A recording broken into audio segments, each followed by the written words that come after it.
लहू लहू इंकलाब लेंगे। तारीख बताती है कि हर दौरे सितम में हम जिंदा थे, हम जिंदा हैं, हम जिंदा रहेंगे। पिछले 64 दिन में इस देश के प्रधानमंत्री जी ने कम से कम 200 बार से ज्यादा कपड़े बदले होंगे। मैंने कहा जो हर जालिम से टकराएगी वो आंधी बनाऊंगा, नए अंग्रेज आए हैं, नया गांधी बनाऊंगा। तो मैं आपसे वादा कर रहा हूं कि मुल्क के हाकिम के सामने उसकी आंख से आंख मिला करके खड़ा होकर के उससे पूछूंगा जरूर, जहां नारियों की पूजा होनी थी वहां बलात्कारियों की पूजा करवा रही है गुजरात की सरकार। समझना डराने से डर जाएंगे, अब के सारी हदों से गुजर जाएंगे। मौत जिस रोज आएगी मर जाएंगे, मत समझना डराने से डर जाएंगे। तुमने भारत को दंगा ही दंगा दिया, गई तेल बिक गया, बिका हवाई अड्डा, सब कुछ बिकता देख के खुश हैं अपने जेपी नड्डा। जनता महंगाई की मारी करती हाहाकार, कहां सोया है चौकीदार। यहां पे हिटलर मुसोलिनी सा निजाम तेरा नहीं चलेगा। गुजरात बदलने जा रहा है, मीडिया के झांसे में मत आइएगा, भाजपा के बाकी दोस्तों के झांसे में मत आइएगा कि मुल्क डॉक्टर बाबा साहब भीमराव अंबेडकर के लिखे हुए संविधान से न चले बल्कि उनकी तानाशाही से चले, उनकी मर्जी से चले। वह चाहते हैं कि जो सपना कभी महात्मा गांधी जी ने, पंडित जवाहरलाल नेहरू जी ने, मौलाना अबुल कलाम आजाद साहब ने देखा था, वो ख्वाब मिसमार कर दिया जाए, पामाल कर दिया जाए।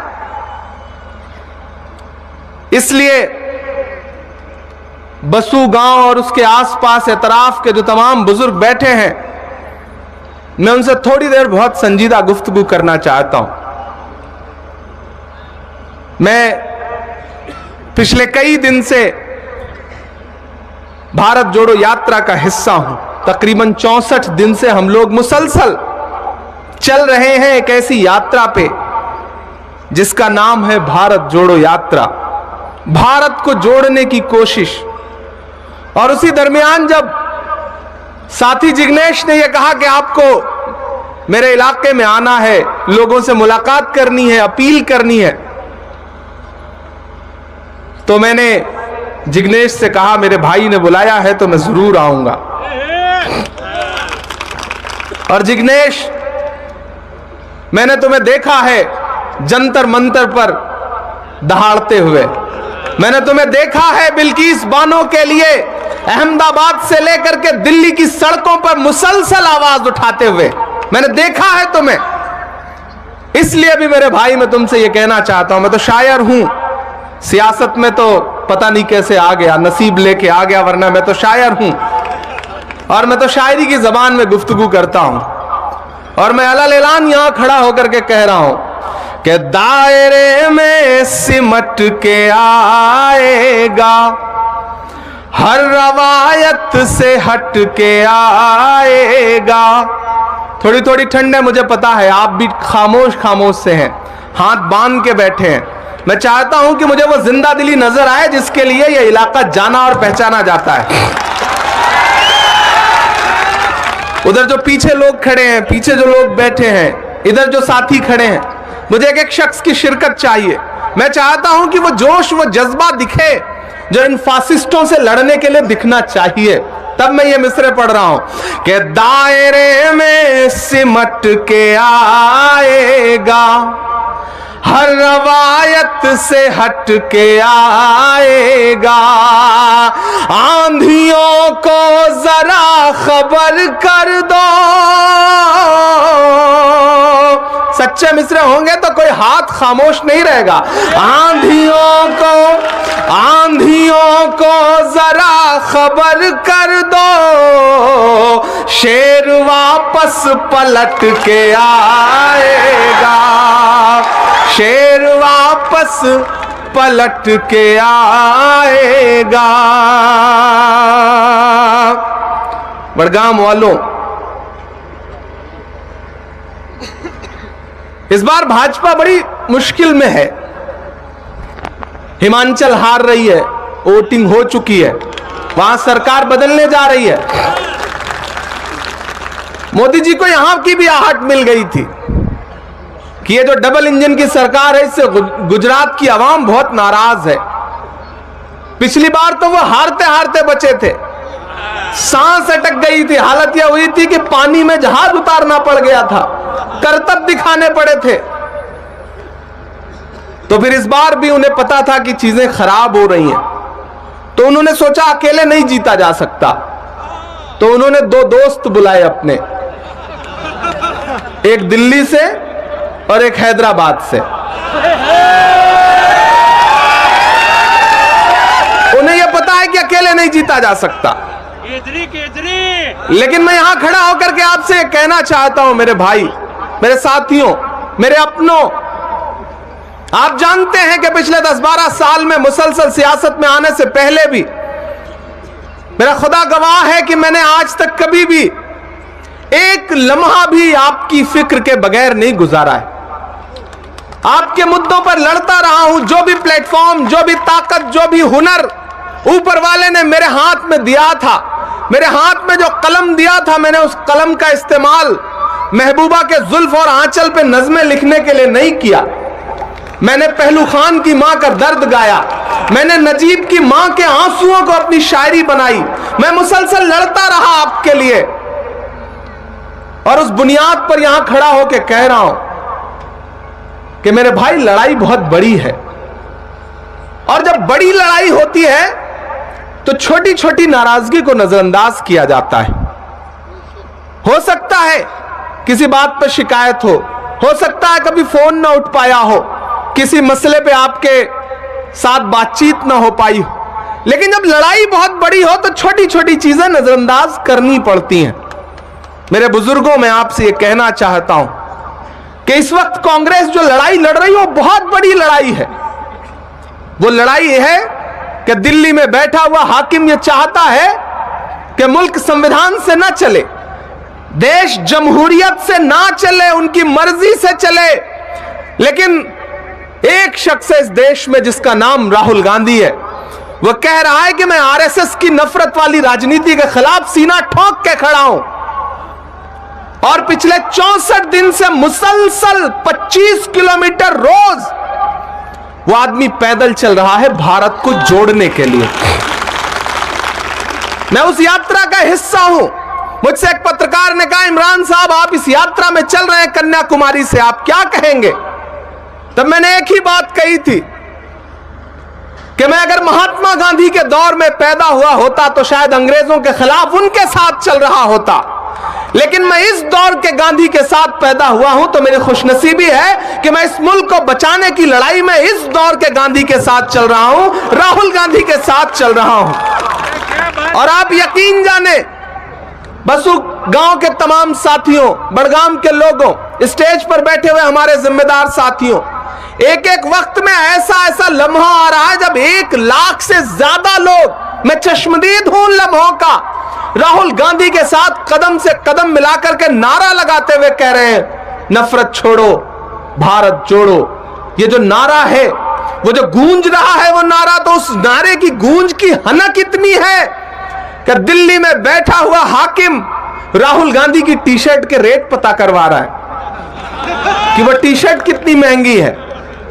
मेरे भाई, मैंने तो वो दिन भी देखा कि जब आपके गुजरात में एक पुल टूटा और 141 से ज्यादा लोग मारे गए,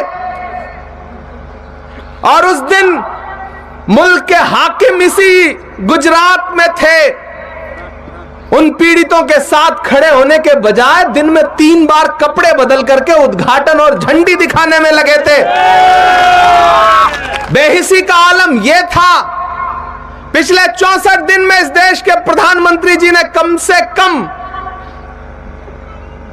200 बार से ज्यादा कपड़े बदले होंगे, 40-50 कलर के कपड़े बदले होंगे, लेकिन राहुल गांधी एक सफेद कलर की टी शर्ट और एक पैंट और एक जूता, और अपनी मस्ती में मस्त वो शख्स चला जा रहा है और उसकी धुन सिर्फ यह है कि भारत जोड़ना है।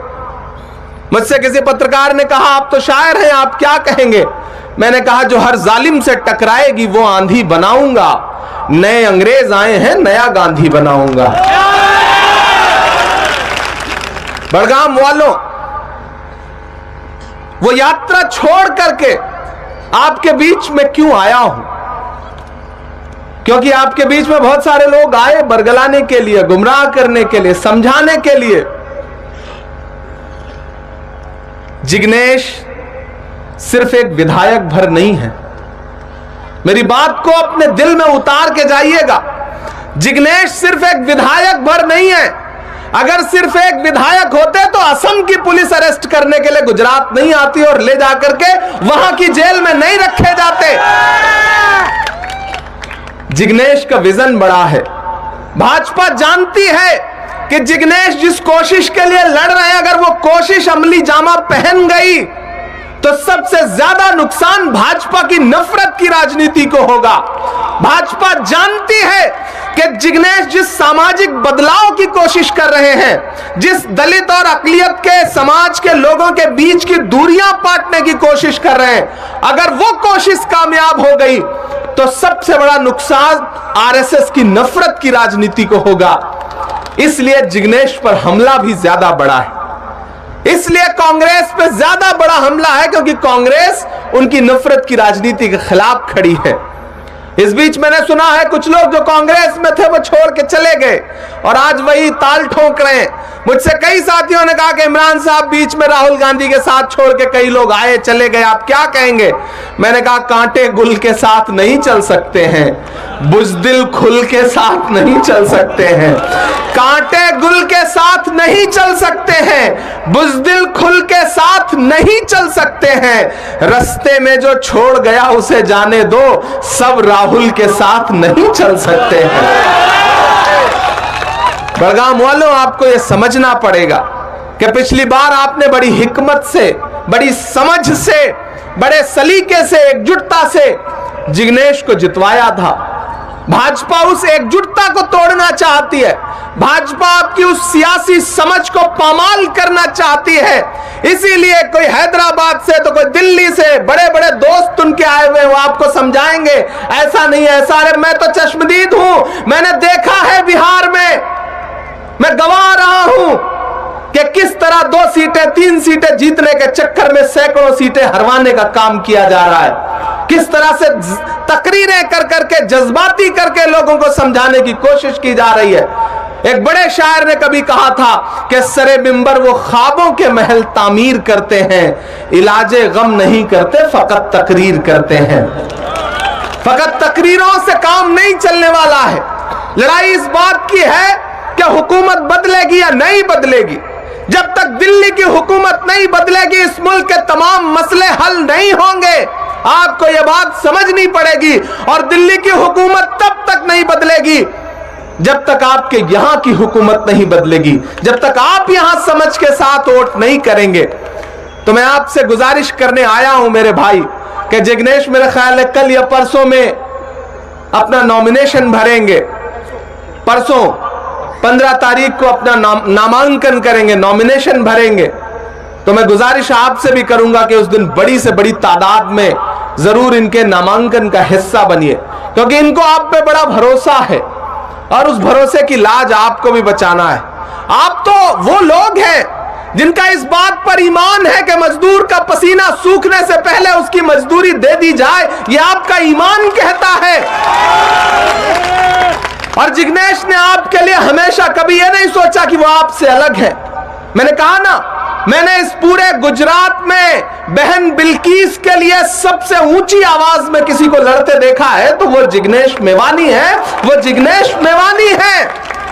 मैं तो पूरे मुल्क में कह रहा हूं।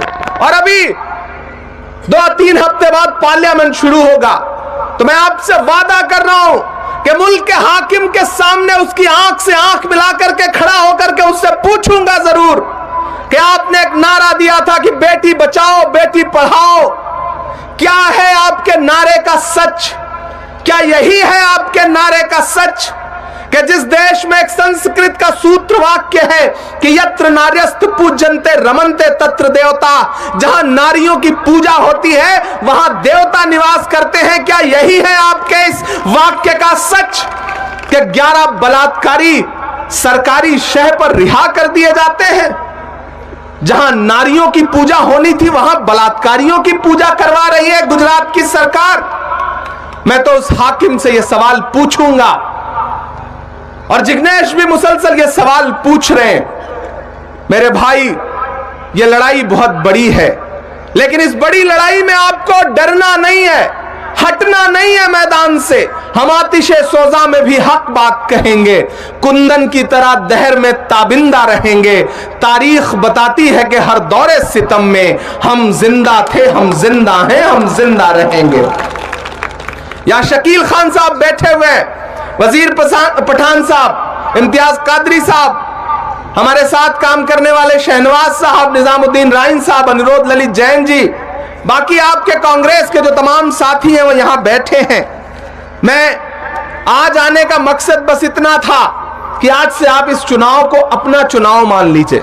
आज से इस चुनाव को उसी तरह लड़वाइए जिस तरह आपने पिछली बार लड़वाया था। जिग्नेश, मुझे यह बात पता है मेरे भाई कि लोगों ने सिर्फ आपको वोट नहीं दिया था, मैं तो ऐसी भी खबरें मेरे पास हैं कि माओ ने आपके लिए मुसल्ले पे बैठ के अपने हाथ उठाए थे दुआ के। मुझे यह बात पता है, मुझे यह बात पता है कि लोगों ने रात रात में जाग जाग करके आपके लिए दुआएं की थी, आपकी जीत के लिए दुआ की थी। तो आपके कांधों पे जिम्मेदारियां भी बहुत बड़ी हैं, उन जिम्मेदारियों का बोझ भी आपको उठाना है, लेकिन मैं जानता हूं कि आपके कांधे कमजोर नहीं है, आप जरूर उन जिम्मेदारियों को लेकर के आगे बढ़ोगे। और बड़गाम वालों, यह हुकूमत आपको डराएगी, यह हुकूमत आपको बांटने की कोशिश करेगी, लेकिन राहुल गांधी कहते हैं डरो मत। मैं राहुल की बात को आगे बढ़ाते हुए लोगों से यह कहता हूं कि मत समझना डराने से डर जाएंगे। जब जिग्नेश को अरेस्ट किया गया, अहमदाबाद से जब ले जाया जा रहा था, तो मैं जिग्नेश को टीवी पे देख रहा था और मुझे लग रहा था इस शख्स की आंखों में जो सच्चाई और जो ईमानदारी है वो शायद चीख चीख करके कह रही है कि मत समझना डराने से डर जाएंगे। तैयार रहिएगा बड़गाम वालों, मत समझना डराने से डर जाएंगे, अब के सारी हदों से गुजर जाएंगे। मत समझना डराने से डर जाएंगे, अब के सारी हदों से गुजर जाएंगे। मौत के नाम का खौफ देता है क्यों, मौत के नाम का खौफ देता है क्यों, मौत जिस रोज आएगी मर जाएंगे। मत समझना डराने से डर जाएंगे। जो हमारी संस्कृति है, जो हमारी विचारधारा है, जो हमारी आइडियोलॉजी है, मैं उसे इन मिसरों में पिरोता हूं कि हमने ज़मज़म दिया, आबे गंगा दिया, हमने ज़मज़म दिया, आबे गंगा दिया, तुमने भारत को दंगा ही दंगा दिया। ऐसे काम नहीं चलेगा, वो जोश मुझे नजर नहीं आ रहा है जो नजर आना चाहिए। मैं फिर से पढ़ता हूं कि हमने ज़मज़म दिया, आबे गंगा दिया, तुमने भारत को दंगा ही दंगा दिया। और इस अहद की सबसे बड़ी सच्चाई अगर बोल सके आपका ये बेटा, आपका ये भाई, आपका ये दोस्त, तो सच्चाई पे मुहर लगाइएगा कि हमने ज़मज़म दिया, दिया, आबे गंगा दिया। तुमने भारत को दंगा ही दंगा दिया। तुमने एक रंग के ख्वाब देखे मगर, तुमने एक रंग के ख्वाब देखे मगर, हमने हिंदुस्तान को तिरंगा दिया। ये तिरंगा बदन पर लपेटे हुए, ये तिरंगा बदन पर लपेटे हुए, एक दिन इस जमीन में उतर जाएंगे। मत समझना डराने से डर जाएंगे, अब के सारी हदों से गुजर जाएंगे। बड़गाम वालों, मैं गुजरात में खड़ा हूं, वो गुजरात जहां हिलाने पे पुल टूट जाता है, मैं उस गुजरात में खड़ा हूं। पुल टूटा तो यह बताया गया कि लड़के हिला रहे थे इसलिए टूट गया। वो गुजरात जहां ट्रेन जब भैंस से टकराती है तो भैंस नहीं मरती, ट्रेन का इंजन टूट जाता है। वो गुजरात जहां सड़क पर नारियल फोड़ा जाए तो नारियल नहीं फूटता, सड़क टूट जाती है। और शाहरुख खान के बेटे के पास से 5 ग्राम ड्रग्स पकड़ने के लिए जो तमाशा टीवी चैनलों पे किया गया उसे पूरे मुल्क ने देखा है।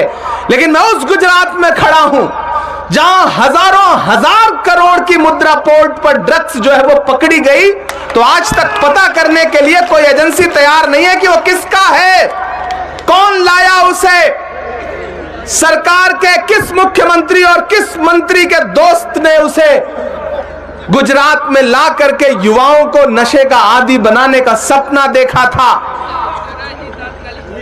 यह लड़ाई बहुत बड़ी है। आपको यह समझाया जाएगा, टीवी चैनलों के जरिए आपको यह बताया जाएगा कि नहीं, कांग्रेस तो लड़ाई में नहीं है, लड़ाई तो आम आदमी पार्टी लड़ रही है, लड़ाई तो MIM लड़ रही है। जो जमीन पर कहीं है ही नहीं उन्हें बताया जाएगा कि वो लड़ाई लड़ रहे हैं। मैं तो दिल्ली में रहता हूं, मैंने देखा है अरविंद केजरीवाल का सच। मैंने देखा है कि दिल्ली दंगों के दौरान वो शख्स एक लफ्ज बोलने को तैयार नहीं हुआ। मैंने देखा है कि जब मरकज पर FIR करने की बात आई तो सबसे पहले अरविंद केजरीवाल ने प्रेस कॉन्फ्रेंस करके कहा कि मरकज पर FIR की जानी चाहिए। मैं गवाह रहा हूं, मैंने देखा है। और वो जो हैदराबाद से दोस्त आए हैं, मुझे खुदा माफ करे, मैं कभी किसी का नाम लेकर के किसी पर टिप्पणी नहीं करता, लेकिन एक बात कहता हूं बड़गाम वालों कि जब आग लगती है तो न तो वो बरगद बचते हैं जो हवा को आंधी में तब्दील करते हैं, और न वो बांस बचता है जिसकी आपस की रगड़ से चिंगारी पैदा होती है। फिर से मेरी बात को नोट करना कि जब आग लगती है तो न तो वो बरगद बचता है जो हवा को आंधी में तब्दील करता है, और न वो बांस बचते हैं जो आपसी रगड़ से चिंगारी पैदा करते हैं। मेरी इस बात को जहन नशीन कर लेना, मेरी इस बात को दिल में बिठा लेना कि लड़ाई 1-2 विधायक जिताने की नहीं है। आपको सपना दिखाया जाएगा कि हम 70 सीट पे गुजरात में चुनाव लड़ेंगे। जहां से वो आते हैं, जिस तेलंगाना में उनका घर है, वहां 8 सीट पर लड़ते हैं। 119 में सिर्फ 8 सीट पर, यहां 70 पे लड़ेंगे। यूपी में जाएंगे तो 100 पे लड़ेंगे। मेरे भाई 70 सीट पे लड़ोगे, 1-2 सीट पे सम्मानजनक वोट पाओगे, बाकी पे जमानतें जब्त होंगी, लेकिन 100 सीटों पर भाजपा को फायदा पहुंचाओगे। जैसे अभी गोपालगंज के चुनाव में 2000 से महागठबंधन का प्रत्याशी 1700 वोट से हारा, लेकिन उन्होंने वोट कितने काटे? 12,000। मैं किसी को पर्सनल तंज नहीं करता, लेकिन मुझे हैरत होती है कि जब एक एक तकरीर से, एक एक बात से भाजपा को फायदा पहुंचता है तो फिर यह समझ में क्यों नहीं आता लोगों के। तो मेरे नौजवान दोस्तों, खूब तकरीरें सुनो, खूब ताली बजाओ, लेकिन सियासी समझ पैदा करो अपने सामने। ये लड़ाई मैंने कहा ना, एक दो विधायक जिताने हराने से हल नहीं होने वाली है। सरकार कैसे बदलेगी इसकी हिकमत सोचो। जिस दिन सरकार बदलेगी उस दिन तुम्हारे 90% से ज्यादा मसलों के हल उसी दिन हो जाएंगे। इस बात को जहन नशीन कर लेना। मैं उत्तर प्रदेश से आया हूं। हमसे ज्यादा बंटने का दर्द कौन समझ सकता है? हमसे ज्यादा उस नुकसान को कौन समझ सकता है? आज घरों के बाहर बुलडोजर खड़े हैं, लोगों के घर ढहाए जा रहे हैं, कोई सुनने वाला नहीं है। लेकिन हमें पता है कि हमें लड़ना तो पड़ेगा, हमें बोलना तो पड़ेगा। खामोश रहेंगे तो आने वाली नस्लें हमें माफ नहीं करेंगी। हम उन आने वाली नस्लों की बेहतरी की लड़ाई लड़ रहे हैं और अलल ऐलान ये कह रहे हैं कि मेरे हिंदुस्तान से मेरी निस्बत कैसे तोड़ोगे, निस्बत कैसे तोड़ोगे।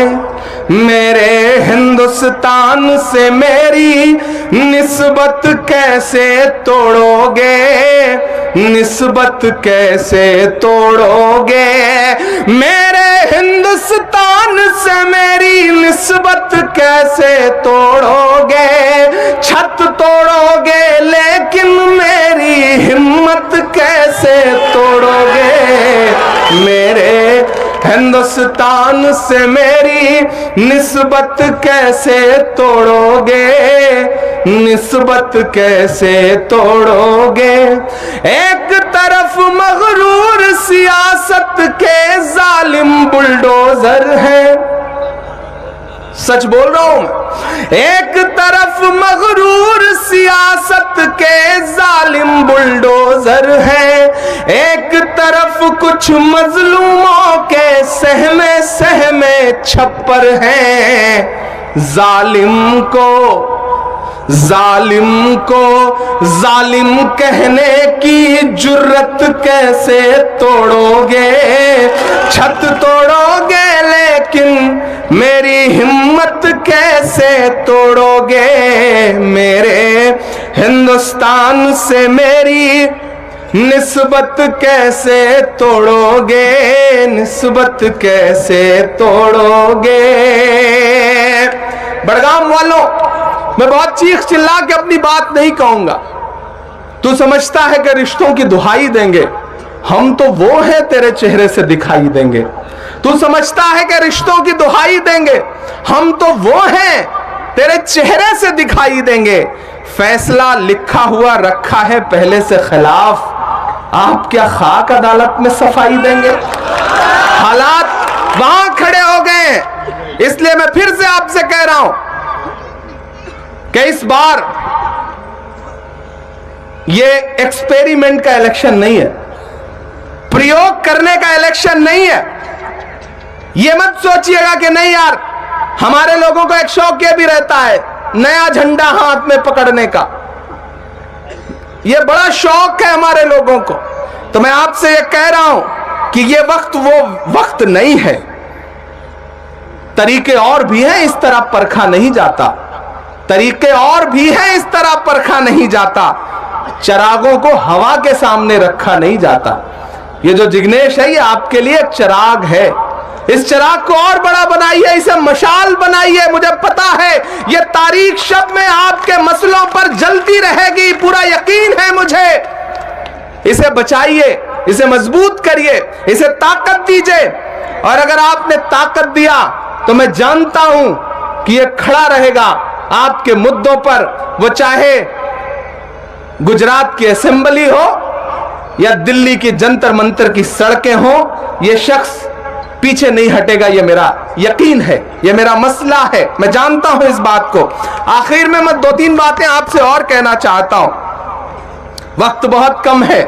जिग्नेश ने कहा कि 10 बजने से 1 मिनट पहले बंद कर दीजिएगा, वरना सरकार बहादुर तो इंतजार में है कि कहां से मौका मिले। मुझे भी पता है, मुझे भी पता है सरकार बहादुर बहुत परेशान हो गए हैं आजकल, बहुत परेशान हो गए। अभी उस दिन जब वो दूसरे दिन वहां गए, जब हॉस्पिटल की रंगाई पुताई हुई, तो मुझे लगा कि अगर मोरबी के पुल की सही से रंगाई पुताई हो गई होती तो हॉस्पिटल की रंगाई पुताई की जरूरत ना पड़ती। और जब वो गए तो किसी पत्रकार साथी ने कहा कि इमरान साहब आप क्या कहेंगे? मैंने कहा मैं क्या कहूंगा, वो तो भावुक हो जाएंगे, अभी भावुक हो जाएंगे, एक संदेशा दे देंगे। मैं तो शायर हूं, किसी शायर ने कहा है कि वो अब तिजारती पहलू निकाल लेता है, मैं कुछ कहूं तो तराजू निकाल लेता है, मैं इसलिए भी तेरे फन की कद्र करता हूं, तू झूठ बोल के आंसू निकाल लेता है। मुझे ये बात पता है, मुझे ये पता है कि जब आप उनसे कहोगे कि पेट्रोल डीजल जो कांग्रेस की सरकारों के वक्त में 55 रुपए 60 रुपए लीटर बिका करता था, वो 100 क्यों पहुंच गया, तो वो कहेंगे हिंदू मुसलमान पे बात करो, टीवी चैनल आपके सामने थोप दिए जाएंगे, हैदराबाद से दिल्ली से लोग बुला के आपके सामने ऐसे खड़े कर दिए जाएंगे कि मजबूर होकर के आप उसी पे डिबेट करोगे। जब आप बात करोगे कि महंगाई पे बात करो, तो महंगाई पे बात नहीं करने दी जाएगी। मैं तो नया नया जिस दिन सांसद बन करके देश की पार्लियामेंट में आया, मैं तो उस दिन से गवाह हूं कि हमारे देश की वित्त मंत्री निर्मला ताई जी खड़ी हुई और उन्होंने कहा कि देश में महंगाई कहां है, महंगाई तो है ही नहीं। इतनी मासूमियत से उन्होंने कहा कि महंगाई तो है ही नहीं कि एक पल के लिए मुझे भी यकीन होने लगा कि महंगाई तो है ही नहीं। फिर मुझे मेरी ही नज्म याद आई कि कहां सोया है चौकीदार, कहां सोया है चौकीदार, कहां सोया है चौकीदार, कहां सोया है चौकीदार। डीजल और पेट्रोल को देखो रहा सैकड़ा मार, कहां सोया है चौकीदार, कहां सोया है चौकीदार। गैस सिलेंडर की कीमत भी 1000 के पार, कहां सोया है चौकीदार, कहां सोया है चौकीदार। पहला बंद पढ़ता हूं कि चाय बेचने वाला पूरा भारत बेच रहा है। सच बोल रहा हूं ना, मैं सच बोल रहा हूं ना कि चाय बेचने वाला पूरा भारत बेच रहा है। इसी काम में हासिल उन्हें महारत बेच रहा है। रेल बिक गई, तेल बिक गया, बिका हवाई अड्डा। रेल बिक गई, तेल बिक गया, बिका हवाई अड्डा। सब कुछ बिकता देख के खुश हैं अपने जेपी नड्डा। जनता महंगाई की मारी करती हाहाकार, कहां सोया है चौकीदार, कहां सोया है चौकीदार, कहां सोया है चौकीदार, कहां सोया है चौकीदार। लेकिन अलग ऐलान ये कह के जा रहा हूं, जिग्नेश मेरे भाई इधर आओ, आवाम का है, किसान का है, सवाल लोगों की जान का है। ये जो आप हाथ देख रहे हैं ना एक दूसरे का, ये जो हाथ हम लोगों ने पकड़ा है ना, अगर ये हाथ आपने और मजबूत कर दिया तो ये हाथ सिर्फ बड़गाम तक महदूद नहीं रहेगा। इस हाथ की ये जो तपिश है और इस हाथ की जो ताकत है, हम इसे पूरे हिंदुस्तान में लेकर के जाएंगे और जो सपना आपने देखा है उसे मजबूत करेंगे, उसे ताकत देंगे और अलग ऐलान ये कहेंगे, आवाम का है, किसान का है, सवाल लोगों की जान का है।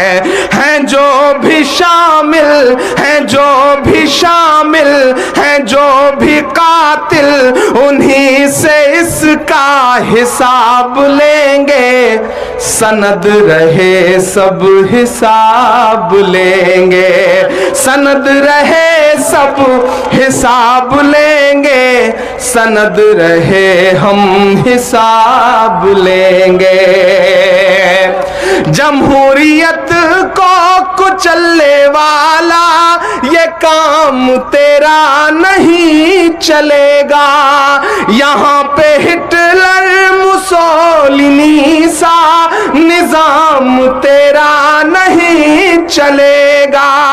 गुरूर वाली नुमाइशों से, तुम्हारी हर एक साजिशों से, तुम्हारी जेलों की ऐसी तैसी डराओ मत आजमाइशों से। लहू लहू इंकलाब लेंगे, लहू लहू इंकलाब लेंगे, सहरज़दा आफताब लेंगे, तुम्ही से आली जनाब लेंगे। सनद रहे सब हिसाब लेंगे, सनद रहे सब हिसाब लेंगे, सनद रहे सब हिसाब लेंगे। रसूल भाई, हबीब भाई, भरत सिंह जी, अशरफ भाई, शरीफ अहमद साहब, अब्दुल भाई, शहनवाज शेख और जितने बाकी साथी हैं, और खासतौर से पूरे माइनॉरिटी डिपार्टमेंट का एक बार फिर से शुक्रिया अदा करूंगा। क्योंकि वक्त की पाबंदियां हैं, नहीं मैं तो चाह रहा था कि मैं पूरी रात आपको सुनाता रहता और आप सामने ऐसे बैठे रहते, लेकिन मैं आपसे वादा कर रहा हूं, आप जिग्नेश के साथ खड़े होइए। हम एक ऐसी शाम फिर जुटाएंगे जब पूरी रात सिर्फ शायरी होगी, सिर्फ आपसे गुफ्तगू होगी, आपसे बातचीत होगी। ये मेरा आपसे वादा है। आप परसों जिग्नेश के साथ उनके नामांकन में खड़े होइए, मैं फिर आपके दरमियान आऊंगा। परसों हमारा साथी कन्हैया भी आ रहा है और भी कुछ दोस्त आ रहे हैं, तो मेरी आपसे गुजारिश रहेगी कि जिग्नेश का साथ दीजिए। आप जिग्नेश का साथ देंगे, हम वादा करते हैं कि हम आपके साथ खड़े रहेंगे। कांग्रेस की सरकार बनाइए गुजरात में, गुजरात बदलने जा रहा है। मीडिया के झांसे में मत आइएगा, भाजपा के बाकी दोस्तों के झांसे में मत आइएगा। गुजरात में परिवर्तन होने जा रहा है और इस बार परिवर्तन की आहट बड़ी खामोशी के साथ दिल्ली तक पहुंच रही है। दिल्ली के पत्रकार ये बात कह रहे हैं। एक बार फिर से आप सबका बहुत सारा शुक्रिया, बहुत सारी मोहब्बतें।